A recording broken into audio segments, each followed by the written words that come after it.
Tutorial, we will learn how to organize files on our desktop using stacks. You'll notice that this desktop has files somewhat scattered all over the place. And we can clean this up. What we're going to do with our mouse or trackpad is right select and navigate down to use stacks. Once we do this, you'll notice that all of our files quickly become organized. You'll notice in particular that the file folders are listed, and then the files themselves are grouped by application or file extension. You can expand the PowerPoint presentations that I have here, or we can minimize them by just selecting on the presentations.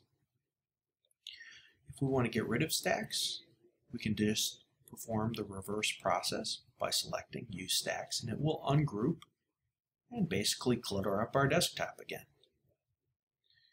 We'll go ahead and reorganize using stacks.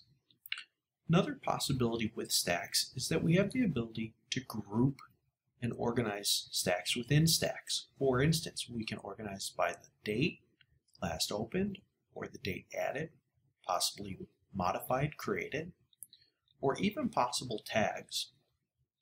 In this example, I've selected tags, and what you'll notice is that since I have no tags assigned, all of my stacks were clumped on top of each other. I'll undo that, and we'll assign some tags to some of our PowerPoints. So to do this, we just right select and then assign a tab. The tag that I will add here is just presentations for simplicity on this. And I will tag my individual PowerPoints under presentations. See how I just navigate down to tags to do this. This can be a little bit time consuming, but if you get in the habit of doing it, it can also be your friend later. You'll notice that everything once again has reorganized itself, and that's because we tagged everything. We're actually looking right now in tags.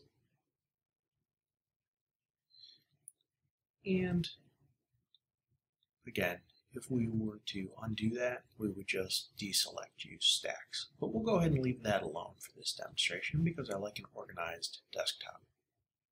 I hope that you found this tutorial helpful. For more information, please visit us at the Faculty Center for the Advancement of Teaching and Learning.